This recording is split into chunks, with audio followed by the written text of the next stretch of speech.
here in Hilton Head, South Carolina, and I'm speaking with Andrew Carmines, the proprietor of Hudson's Restaurant. And Andrew, I think this is a family affair restaurant. Yes, ma'am. I'm second generation. My parents bought the restaurant in 1975 from Benny and his wife Barbara, Hudson, of course. And back before that, it was an oyster packing facility going back to the 20s. So definitely the longest standing restaurant on Hilton Head. Well, we're delighted to be with you today. And one of the things I want to talk about briefly is that we really want to encourage people to eat South Carolina seafood as much as possible. Absolutely. I mean, the great thing about eating local seafood in South Carolina is that that seafood is coming off the boats into the table, and the freshness just speaks for itself. Your shrimp, I believe, is delivered right here to where we're sitting. That's right. Well, we have two licensed 74-foot shrimp trawlers. They're actually sister vessels run by two brothers that are third-generation shrimpers. Their dad docked here at Hudson's, Frankie. Their names are Jeff and Skip Toomer. Frankie, their dad, docked here. And his father used to have the property next door back in the 50s. Wow. And so you put up how much shrimp every year and serve how much? Well, we probably last year served about 120,000 pounds of shrimp, all of which was off of one of those two boats. Gosh. And, in the off season, we'll actually freeze some of that shrimp so that we still have that beautiful chemical-free East Coast white shrimp for our guests when the season's not on. Well, we came today to see something absolutely fascinating, and that is soft-shell crab production, or how you get those. That's right. It's just been the most wonderful nature experience I've ever had. So tell our viewers a little bit about how you start, how you get these crabs to begin with. Okay, I'll give it my best shot. So okay. We start with about 200 crab pots. And we set them in a normal location right here in the creeks and in the intercoastal where you would normally set crab pots for hard-shell blue crabs. It's the same critter. Just like when we would be on vacation at Pawleys and you'd put one off the back of the island off somebody's dock. Exactly. You'd pull it up and see what's in it. Exactly. And when you were at Pawleys, you probably used some type of fish or chicken necks or whatever. Instead of using traditional bait, when we fish for peeler crabs, which are the crabs that are going to shed their shell, we use a male crab or a jimmy crab, and we put that where you would normally put the bait in the crab trap. What the male crab does this time of year, because it's breeding season, the male crab puts off a pheromone or a musk, and that musk attracts the virgin female crabs, or not just virgin females, but female crabs that are looking to breed.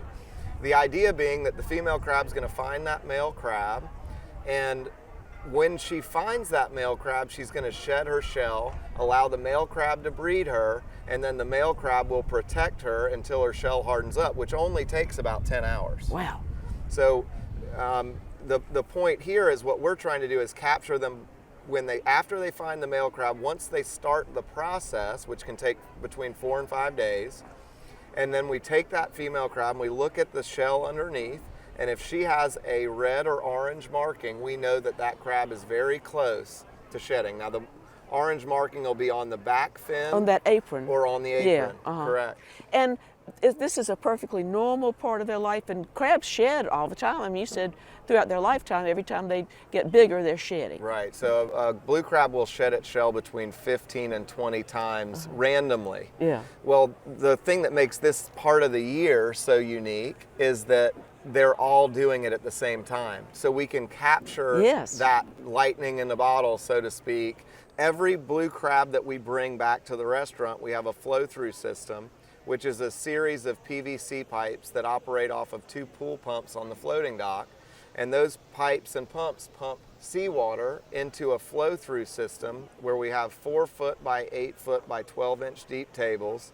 And we bring those crabs with the red or orange markings, put them in the flow-through system, and we watch them intently and monitor them constantly. Because if they start to lose their shell, everybody around them is going to eat them up. That's right. So you've got to be in there saying like, oh my goodness, I've got to move this one to the next tank because this one's getting ready. Yeah. And the ones that are still hard are here. That's correct. correct. And so you're in there looking at them and looking for certain things on them that are clues. Is that correct? That's right. So once we put the crabs in the flow-through system, there's essentially 3 different levels of shedding. So there's a general population, we call it, which these are crabs that have the red or orange marking, but their shell has not cracked yet. So we will go through every day, sometimes twice a day if the weather's really pretty, and we'll feel underneath the shell of all 2,000 crabs in the flow-through system.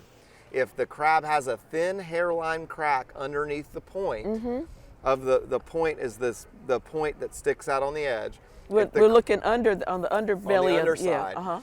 We'll feel underneath that point, and if it has a thin hairline crack, we'll move it into the next series of tanks.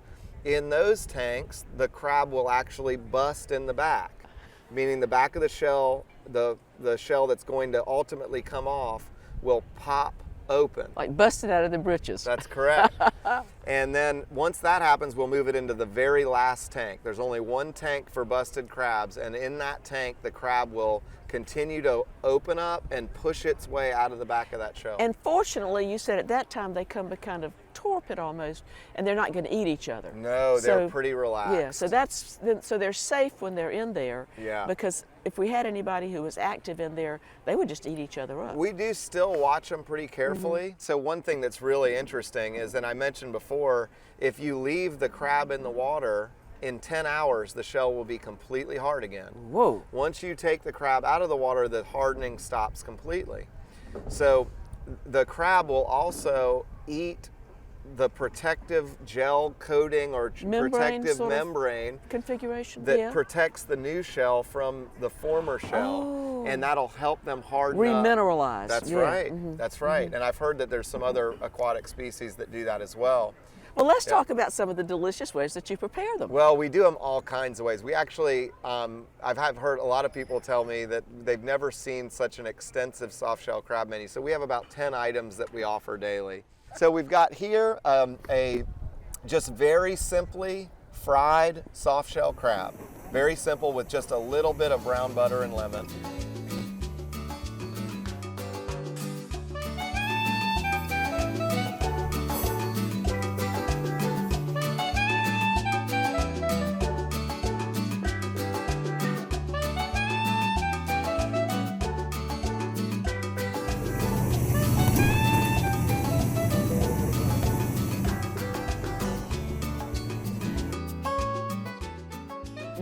And it's just as simple as it can be, crispy and wonderful. Here we have a little bit of a fancier item for those people that maybe don't want to look at the crab while they're eating it. This is a soft shell crab and fried green tomato BLT. So we have local fried green tomatoes, we have a tomato jam, applewood smoked bacon, and a cornmeal crusted fried soft shell crab. I had one of those tomatoes today at lunch. Boy, oh good? Boy, oh boy. Well, good. Everything, if you said they were good. Then this looks like something that a chef got excited about. This is something that's been around at Hudson's for a really, really long time. And I think a guy named James Powell, the chef in the 80s, came up with. It's called a Buster crab.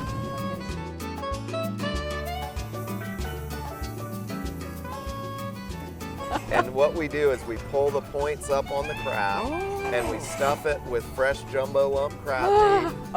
And then we serve it over a toasted piece of French bread, and then a dollop, this is a little more than a dollop, but a good smattering of Béarnaise sauce.